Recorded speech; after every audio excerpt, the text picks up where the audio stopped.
Good morning बच्चों। आज हम आपको रामधारी सिंह दिनकर जी द्वारा लिखित अभिनव मनुष्य कविता की व्याख्या आपको बताएंगे,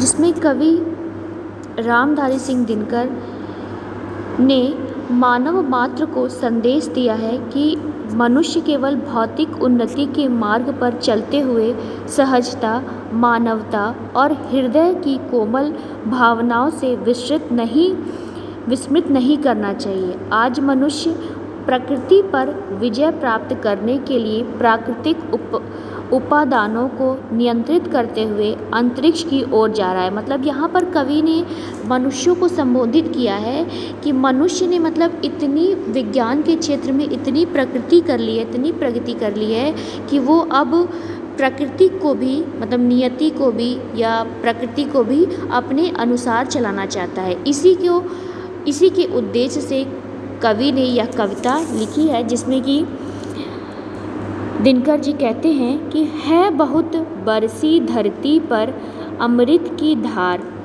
पर नहीं अब तक सुशीतल हो सका संसार। भोग लिप्सा आज भी लहरा रही उद्दाम, बह रही असहाय नर की भावना निष्काम। तो यहाँ पर सबसे पहले इसका संदर्भ है कि प्रस्तुत काव्य पंक्तियाँ राष्ट्र कवि की उपाधि से सम्मानित रामधारी सिंह दिनकर के कुरुक्षेत्र नामक काव्य संग्रह के अंतिम सर्ग से ली गई है, जिसमें कवि कह रहे हैं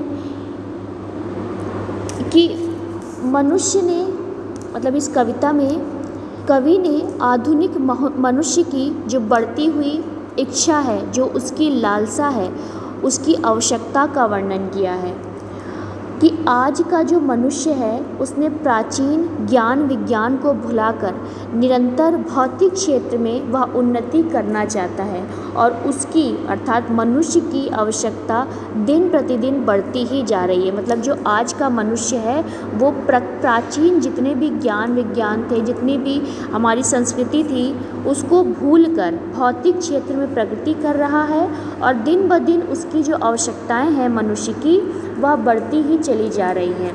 कवि कहते हैं कि इस धरती पर अमृत ज्ञान की बहुत बारिश हुई, बहुत सारे महात्मा ने इस धरती पर उपदेश दिया, फिर भी यह संसार शीतल नहीं हो सका। मतलब अब भी यह संसार शीतल नहीं हो सका।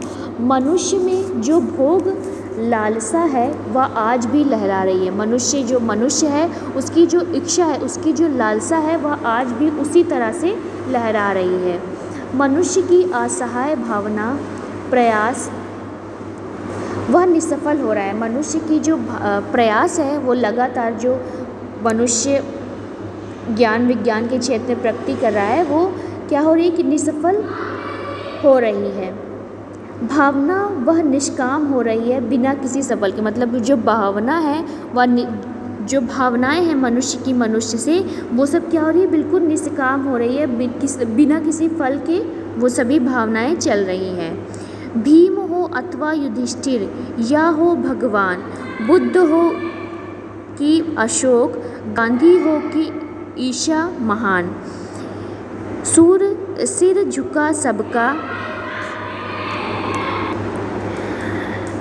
झुका सबको, सभी को श्रेष्ठ निज से मान, मात्रवाचिक ही उन्हें देता हुआ सम्मान।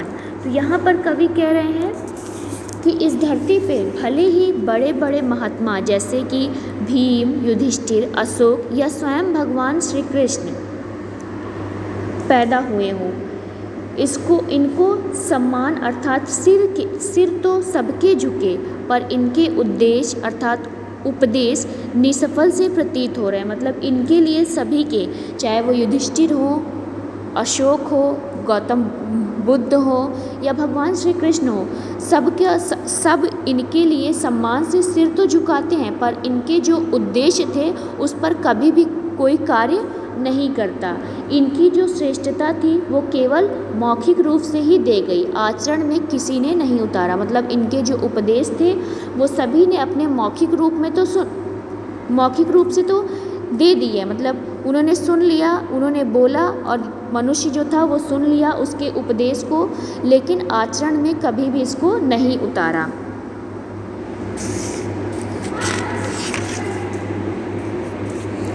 दग्ध कर पर को स्वयं भी भोगता दुखदा, जा रहा मानव चला अब भी पुरानी राह।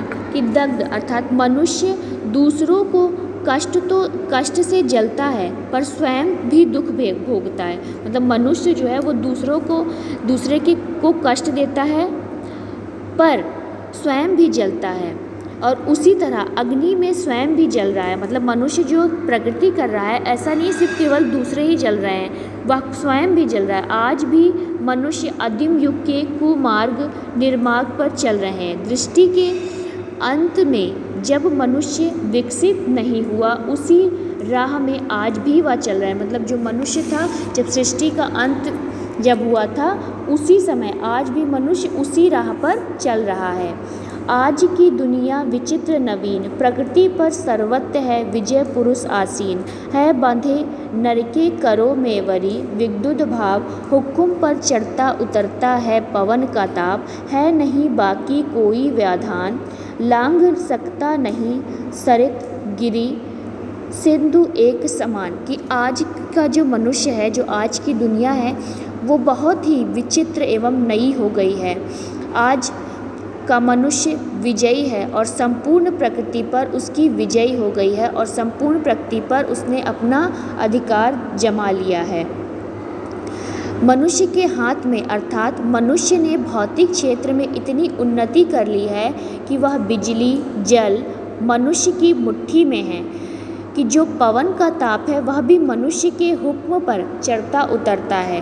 कि अब मनुष्य ने भौतिक क्षेत्र में इतनी उन्नति कर ली है कि पर्वत सभी को पार कर सके, चाहे वह पर्वत हो नदी हो, वो सभी मनुष्य ने भौतिक क्षेत्र में इतनी प्रकृति कर ली है कि चाहे वो नदी हो पर्वत हो, चाहे जितने से ऊंचे पहाड़ हो, वह सभी मनुष्य के हाथ में है, वह आसानी से पार कर सकता है। कि कहने का अर्थ यहाँ पर यह है कि आज का जो मनुष्य है उसने इतनी उन्नति कर ली है कि नदी पर्वत बिजली जल सभी मनुष्य के हाथ में है, और आसानी से हवाई के माध्यम से वह पार कर सकता है। जैसे कि नदी पर्वत पहाड़, वह मनुष्य क्या करता है कि हवाई जहाज़ के माध्यम से आसानी से पार कर सकता है।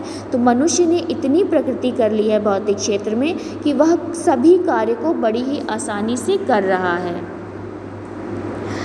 अगला है शीश पर आदेश कर अवरधार, प्रकृति के सब तत्व करते हैं मनुज के कार्य। मानते हैं हुक्म मानव का महावरुणेश, और करता शब्द गुण अंबर वाहन संदेश। नव्य नर की मुष्टि में विकराल है, सिमटते जा रहे प्रत्येक क्षण दिक्कल या मनुष्य। जिनका गगन में जा रहा है यान, कांपते जिनके करों को देखकर परमाणु। तो यहाँ पर कवि कह रहे हैं कि मनुष्य का आदेश पर, मनुष्य का जो आदेश है उसी को सिर पर धारण करके प्रकृति ने सारे तत्व, चाहे वो पृथ्वी जल आकाश, सब पर मनुष्य कार्य करने लगे हैं। आधुनिक मनुष्य का हुक्म वरुण अर्थात जल के देवता भी मानते हैं। शब्द गुण, चाहे टेलीफोन हो मोबाइल हो, ये सब आकाश में विचरण कर रहे हैं। ये सभी मनुष्य की भौतिक प्रकृति के कारण हो रहा है। चाहे आकाश के जल हो या सभी मनुष्य के, चाहे आकाश हो या फिर धरती हो जल हो, जो कुछ भी है, संपूर्ण प्रकृति पर मनुष्य का जो हुक्म है वह सभी मनुष्य के हुक्म को मारने को तैयार हैं। आधुनिक मनुष्य की मुट्ठी में विकराल समेटती जा रही है। जो आधुनिक मनुष्य है उसकी मुट्ठी में सभी कुछ सिमटता जा रहा है। क्षण और दिशा भी मनुष्य की मुट्ठी में सिमटते से जा रहे हैं। मतलब वो चाहे क्षण हो चाहे चारों दिशाएं हों, सभी मनुष्य की मुट्ठी में आ गए हैं।